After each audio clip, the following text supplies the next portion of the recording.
피소가 자결하고 재판이 종결되니까 아그리피나는 언제 그랬냐는 듯이 시치미를 떼고 팔라티노 언덕 황궁 주인 행세를 하려고 했습니다. 그 후 황후와 티베리우스 그리고 아그리피나 3인의 불편한 동거가 시작되었습니다.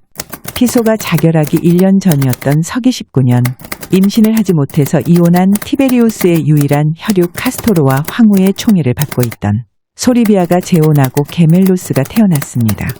늙음하게 손자를 본 티베리우스의 표정도 밝았습니다. 다정다감한 성격의 소유자는 아니지만 손자가 생긴 이후 입가에 엷은 미소가 번지곤 했습니다. 그럴 때는 여느 사람처럼 행복해 보였지만 그것도 잠깐이었습니다. 서기 23년 티베리우스가 제안하지도 않았는데 원로원이 카스토르 호민관 특권에 동의했습니다. 티베리우스는 핏줄에 연연하는 사람이 아닙니다. 후계자에 대해서 생각해 본 적도 없었습니다. 아우구스투스 황제 사망 이후 원로원에서 수락 연설을 할 때 자기는 행정 업무만 보겠다면서 독재자에게 어울리는 아우구스투스 존엄자, 프린캡스 1인자 존칭은 받지 않겠다고 선언한 바 있었는데 원로원이 일방적으로 발표했습니다. 그런 일이 있고 얼마 후 카스토르가 잠자리에 들었다가 죽었습니다. 그 당시 소 리비아는 36세였고 카스토르는 34세였습니다. 복상사로 죽었다는 소문이 나돌고 있는 가운데 근위대장 세아누스와 소리비아가 연인 사이이고 복상사를 가장해서 남편을 죽였다는 소문이 세간에 나돌고 있었습니다. 티베리우스는 소문 따위에 신경 쓰지 않고 아들의 시신을 화장해서 테벨의 강에 뿌렸습니다. 며느리이면서 동생 드로수스의 딸이기도 한 소리비아를 눈꼽만치도 의심하지 않았습니다. 그러나 아그리피나는 기뻐하면서 험담을 늘어놓았습니다. 티베리우스는 이제 끝장났다. 아그리피나에게는 장남과 차남 그리고 칼리굴라가 있었습니다. 티베리우스의 유일한 혈육 카스토르가 죽었기 때문에 후계자는 자기 아들 차지가 된다는 뜻에서 한 말이었습니다. 그러면서 두 아들을 내세워 민회복고주의자들을 다시 만나게 하고 아그리피나는 친구들을 황궁으로 불러들이기 시작했습니다. 아그리피나와 절친한 사이였던 유대 여자 헤로디아는 남편과 사별하고 딸 헤로디아와 함께 첼리오 언덕 클라우디우스 본가에 살면서 황궁을 수시로 드나들다가 서기 23년 유대로 가서 43세 안티바와 재혼할 당시 헤로디아는 38세였습니다. 아그리피나와 친밀한 사이로 알려진 풀크루스와 프로클라 자매도 황궁을 수시로 드나들었습니다.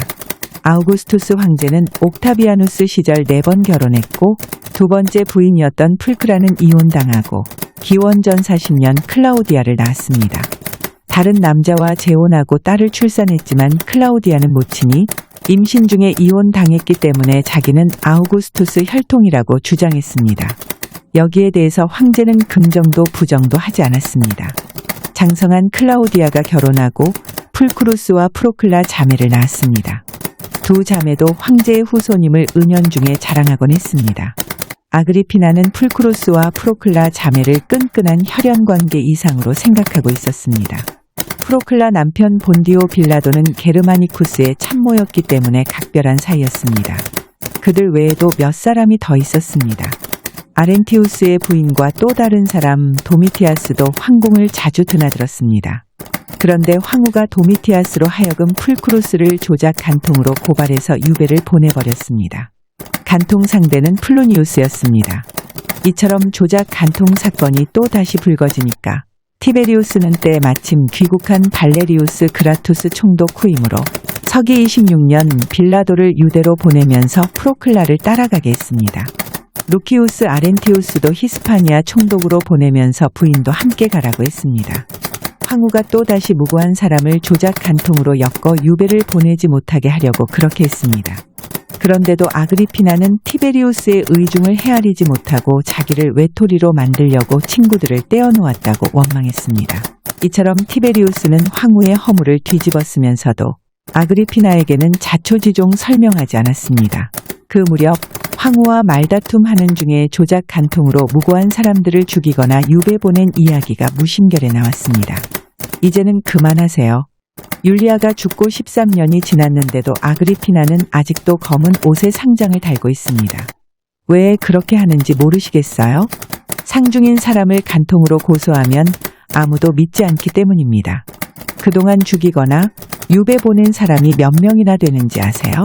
티베리우스는 아우구스투스 황제가 사망하던 날 유배지에서 죽은 율리아를 상기시키면서 그와 같은 말을 했습니다. 그러자 황후가 되레 화를 냈습니다. 내가 그렇게 하지 않았더라면 내가 황제가 될 수 있었겠니?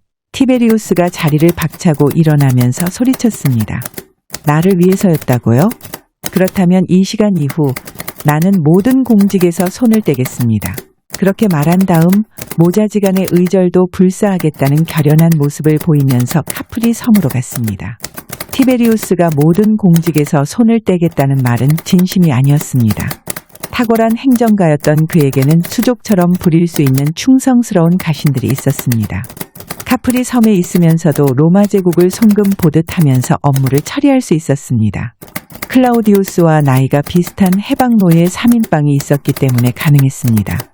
그 당시 로마는 1년 단임 집정관, 감사관, 법무관, 안찰관 체제였고 부서마다 참모진이 따로 있었습니다. 나르키소스는 감찰관 부서, 칼리스토스는 법무관 부서, 팔라스는 안찰관 부서 실무자였습니다.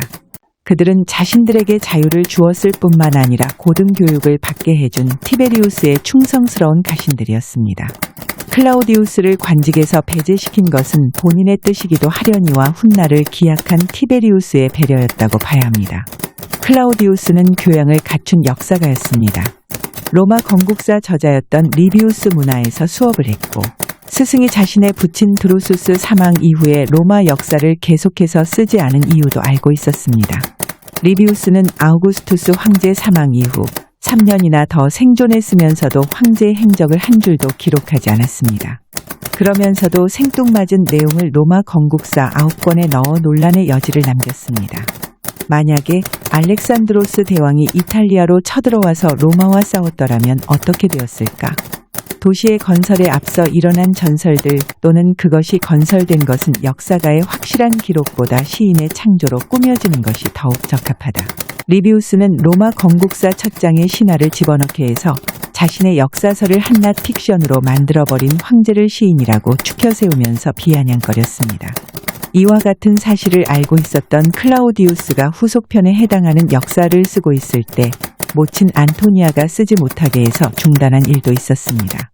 카스토르가 죽기 1년 전 티베리우스는 아들과 함께 집정관을 수행한 일이 있었고 아들이 죽고 없으니까 차기 예정 집정관 명단에 근위대장 세아누스를 파트너로 지명했습니다.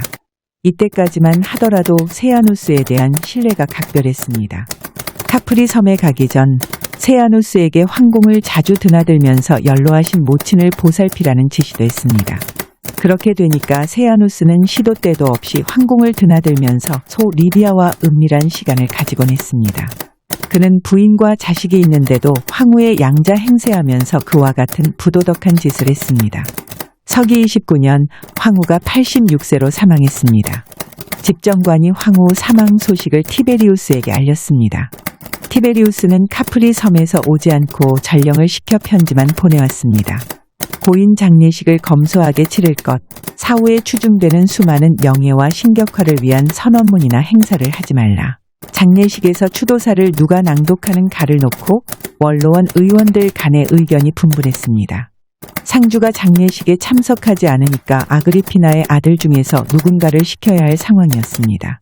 아그리피나가 그와 같은 사실을 먼저 알고 장성한 두 아들을 어디론가 보내버렸습니다. 장례를 준비하는 동안 돈을 받고 대신 울어주는 사람들을 고용했습니다. 곡소리가 들려오는 가운데 원로원 의원들과 귀족들이 문상하는 동안 그들을 맞이하는 상주는 칼리굴라와 나이 어린 게멜루스였습니다. 그 모습을 보고 안토니아가 아그리피나 거처로 가서 말했습니다. 황후를 미워하는 내 심정을 이해하지 못하는 건 아니다. 하지만 어쩌겠느냐?